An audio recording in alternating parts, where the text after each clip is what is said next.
और इस वक्त सीधे आपको प्रधानमंत्री का संबोधन दिखाते हैं जो शिक्षा पर इस वक्त प्रधानमंत्री कर रहे हैं। के मामले में भारत टॉप 3 देशों में आ चुका है।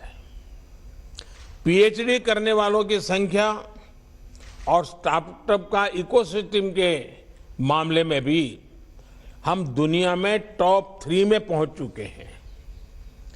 ग्लोबल इनोवेशन इंडेक्स में भारत दुनिया की टॉप 50 इनोवेटिव कंट्रीज में शामिल हो चुका है और निरंतर सुधार कर रहा है। उच्च शिक्षा, रिसर्च और इनोवेशन को निरंतर प्रोत्साहन से हमारा स्टूडेंट्स और यंग साइंटिस्ट के लिए नए अवसर बहुत ज्यादा बढ़ रहे हैं।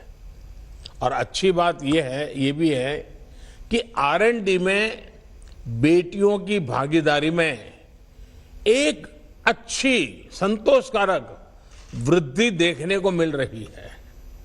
साथियों, पहली बार देश के स्कूलों में अटल टिंकरिंग लैब से लेकर उच्च संस्थानों में अटल इंक्यूबेशन सेंटर्स, इस पर फोकस किया जा रहा है।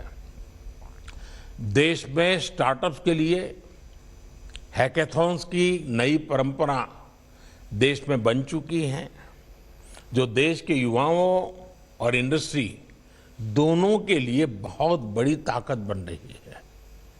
सिर्फ national initiative for developing and harnessing innovation, इसके माध्यम से ही 3,500 से ज्यादा स्टार्टअप्स नर्चर किए जा चुके हैं।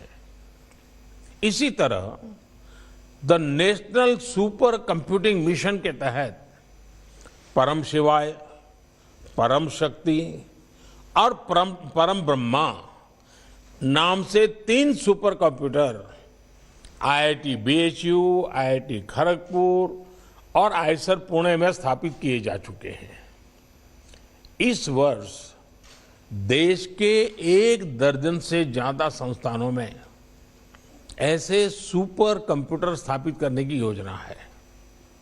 IIT खड़गपुर, IIT दिल्ली और BHU में 3 सोफिस्टिकेटेड एनालिटिकल और टेक्निकल हेल्प इंस्टीट्यूट साथ ही भी सेवा दे रहे हैं। इन सारे कार्यों के बारे में बात करना आज इसलिए जरूरी है क्योंकि ये सरकार के विजन, सरकार के अप्रोच को दिखाता है। 21वीं सदी के भारत में 19वीं सदी की सोच को पीछे छोड़कर ही हमें आगे बढ़ना होगा। साथियों, हमारे यहां कहा गया है, व्यय कृते वर्धते एवं नित्यम विद्याधनम सर्वधन प्रधानम। यानी विद्या ऐसा धन है जो अपने पास तक सीमित रखने से नहीं बल्कि बांटने से बढ़ता है। इसलिए विद्या धन, विद्यादान श्रेष्ठ है। नॉलेज को, रिसर्च को सीमित रखना देश के सामर्थ्य के साथ बहुत बड़ा अन्याय है। इसी सोच के साथ स्पेस हो, एटॉमिक एनर्जी हो, DRDO हो, एग्रीकल्चर हो, ऐसे अनेक सेक्टर्स के दरवाजे अपने प्रतिभाशाली युवाओं के लिए खोले जा रहे हैं। हाल में 2 और बड़े कदम उठाए गए हैं जिससे इनोवेशन, रिसर्च और डेवलपमेंट के पूरे इकोसिस्टम को बहुत लाभ होगा। देश को पहली बार मेट्रोलॉजी से जुड़े अंतर्राष्ट्रीय मानक पर खरा उतरने वाले इंडियन सॉल्यूशंस मिल चुके हैं और ये सिस्टम लगातार मजबूत किया जा रहा है। इससे R&D और हमारे प्रोडक्ट्स की ग्लोबल कॉम्पिटेंसी में बहुत सुधार आएगा। इसके अलावा हाल में जियो स्पेशियल डेटा को लेकर भी बहुत बड़ा रिफॉर्म किया गया है। अब स्पेस डेटा और इससे आधारित स्पेस टेक्नोलॉजी को देश के युवाओं के लिए, देश के युवा एंटरप्रेन्योर्स के लिए, स्टार्टअप्स के लिए खोल दिया गया है। मेरा आप सभी साथियों से आग्रह है कि इन रिफॉर्म्स का ज्यादा से ज्यादा उपयोग करें, ज्यादा से ज्यादा लाभ उठाएं। साथियों, इस वर्ष के बजट में इंस्टीट्यूशनल मेकिंग और एक्सेस पर और जोर दिया गया है। देश में पहली बार नेशनल रिसर्च फाउंडेशन का निर्माण किया जा रहा है। इसके लिए 50,000 करोड़ रुपए का प्रावधान किया गया है। इससे रिसर्च से जुड़े संस्थानों के गवर्नेंस स्ट्रक्चर से लेकर R&D, एकेडेमिया और इंडस्ट्री की लिंकेज को बल मिलेगा। बायोटेक्नोलॉजी से जुड़ी रिसर्च के लिए बजट में 100% से ज्यादा की वृद्धि सरकार की प्राथमिकताओं को दर्शाती है। साथियों, भारत के फार्मा और वैक्सीन से जुड़े रिसर्चर्स ने भारत को सुरक्षा और सम्मान दोनों दिलाया है।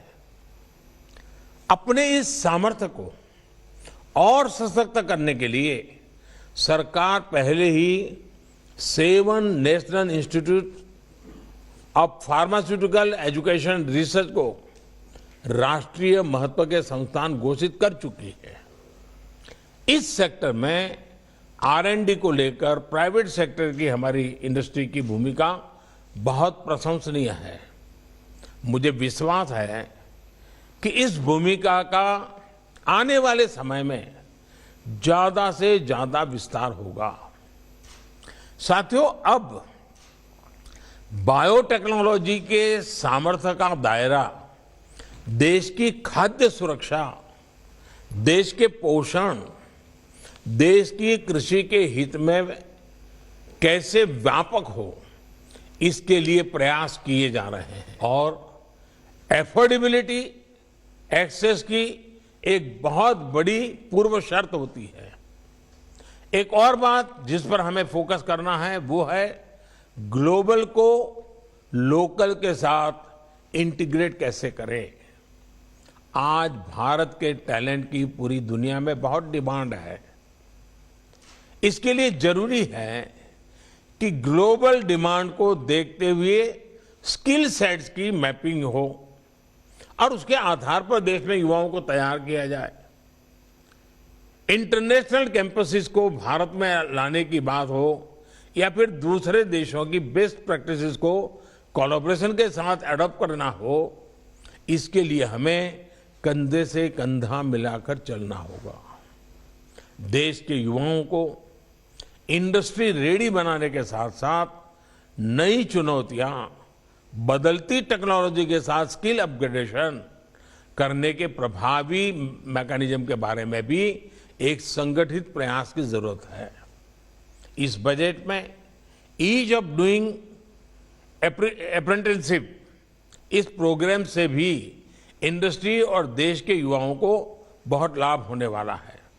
मुझे विश्वास है कि इसमें भी इंडस्ट्री की भागीदारी में विस्तार होगा। साथियों, स्किल डेवलपमेंट हो या फिर रिसर्च और इनोवेशन, वो कॉम्प्रिहेंशन यानी समझ के बिना संभव नहीं है।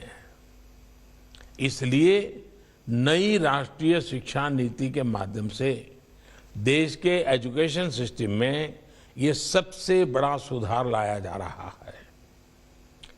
इस वेबिनार में बैठे तमाम एक्सपर्ट, तमाम शिक्षाविदों से बेहतर ये कौन जानता है कि विषय की समझ में भाषा का एक बहुत बड़ा योगदान होता है। नई नेशनल एजुकेशन पॉलिसी में स्थानीय भाषा के ज्यादा से ज्यादा उपयोग के लिए प्रोत्साहन दिया गया है।